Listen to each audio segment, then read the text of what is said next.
Simulia naona kikweli kulikuwa na haki Ndiyo. ya wewe pia kupita njia hiyo. Ndiyo. Kutokana na misimamo ulionielezea ya wazazi, Ndiyo. kiimani, Lakini hawakuacha pia kielimu. Ndiyo. Je, matamanio yao ya kuwa padri wewe uliyapata wapi? Yaani kwamba ukajisikia hamu ya wito.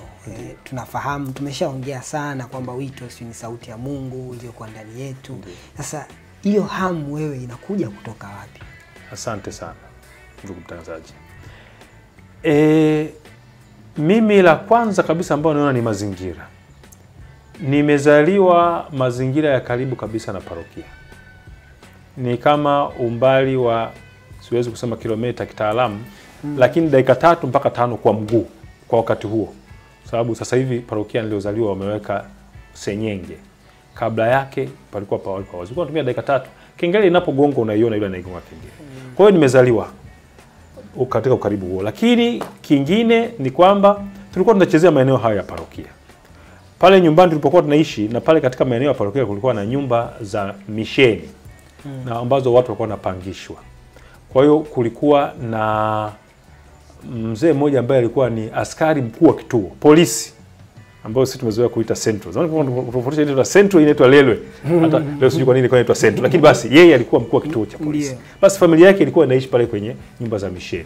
Kwa hiyo tulikuwa tunacheza na wale watoto wake. Walikuwa umri wetu wa kiume, wale wa umri wetu. Tulikuwa tunacheza pale kwao au tunakuja maeneo ya nyumbani. Tunaenda tunawinda au tunakuja maeneo pale nyumbani, pale kwao ambao ni karibu ni maeneo ya misheni, maeneo yale maeneo ya kanisani, karibu na ukumbi wa misheni, karibu na nyumba kwao, tunacheza tenisi. Lakini vile vile tulikuwa mara nyingi katika ratiba yetu tulikuwa tunacheza tenisi, yani mpira, na pengine tulikuwa tunaigiza kufanya misa.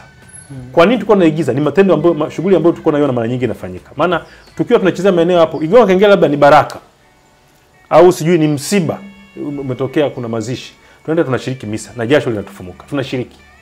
Kwa hiyo tuliwaona mapadi walivyokuwa wanavaa. Nadhani kwa sababu Mungu anapuliza anatumia mazingira anayotukuta nayo, mazingira ya kawaida. Ndiyo. Kwa hiyo nilitamani kuwaona mapadi wanavyovaa mavazi ya misa. Lakini kana kwamba haitoshi. Vile vile walikuwa wanapopita kwenda kutembelea familia, sehemu kubwa ilikuwa njia wanayopitia inapita pale karibu na nyumbani. Kwa hiyo tukisikia hata pikipiki tu, tunaanza kusikia mlio wa pikipiki. Na katika zilikuwa ni hizi 110 padri tunasogea. Padri anakuja. Na kipindi kile ulikuwa ukiona pikipiki ni bwana shamba ni ya padri. Ni padri, lazima ujue hivyo. Miaka ya 81 na kuendelea 86 7 hapo ilikuwa hivyo. Na sisi tumecheza hasa katika miaka hiyo 84 85. Basi tunaenda, tunasimamisha. Basi unamuomba lift, anakupandisha. Unaenda naye kwenye familia anayotaka kutembelea. Basi ukifika pale unabaki pale nje unacheza, anaingia anaongea nao. Anaporudi basi anakupakiza, unarudi, wanakushusha maeneo karibu na nyumbani. Kwa hiyo mazingira haya mimi nayaona kama ndio chanzo cha wito. Kuwaona mapadri, kuona wanavovaa kanzu zao, kuona wanavoongoza ibada, kuona wanavotembelea familia na kuwa karibu nao. Na hata baadaye pia nilikuwa mtumikizi na tulikuwa tunaenda vigangoni pamoja. Mazingira haya mimi nayaona ndio chanzo cha wito wangu. Nilivutwa na nilitamani. Japo sio wito pekee. Ndio. Mimi nilitamani kuwa padri. Na nimesema tulikuwa tunafanya haya mazoezi ya kipadri. Tunaigiza na wale watoto wenzangu. Ndio na wale. Na kaka yangu na wale watoto wa askari walikuwa wawili. Huyo askari alikuwa anaitwa Pantaleo. Lakini hivi alikuwa na jina la utani, alikuwa anamuita mchumia tumbo. Basi kwa sababu lilifahamika hata watoto wake na familia yake hawezi kunilaumu saizi kwa sababu alikuwa na jina la utani na wao walifahamu. Alikuwa na tumbo kubwa. Alikuwa mnene pia, alikuwa na tumbo kubwa. Kwa hiyo alikuwa anamuita Pantaleo au jina maarufu la utani mchumia tumbo. Kwa hiyo tulikuwa tunaigiza nao, tunafanya misa. Tunafanya misa. Niko katika hicho kipengele cha kutamani kuwa padri. Ndio. Tunafanya misa. Basi sasa tulikuwa tunafanya misa. Ilikuwa katika hayo maagizo tulikuwa tunachukua majani ya mpapai kama ubani, chetezo ya udongo tunatengeneza chetezo. Basi tunapofanya hizo zamu, kila mmoja lazima achukue nafasi ya kuwa padri, alafu wengine watumikizi.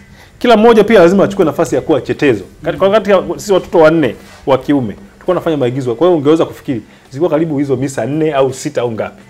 Yaani lazima kila mmoja awe padri, kila mmoja ashike chetezo, ndio zoezi linaisha. Mko misa zaidi ya parokia. Kabisa. Misa zaidi ya misa zinazopatikana katika parokia kwa siku. Nadhani hata Jumapili. Misa 4 6, unaona? Kitu cha namna. Kwa hiyo ilikuwa hivyo. Ungeweza unaona karibu ni misa 8. Maana kama tuko wanne, kila mmoja lazima awe padri, kila mmoja lazima ashike chetezo.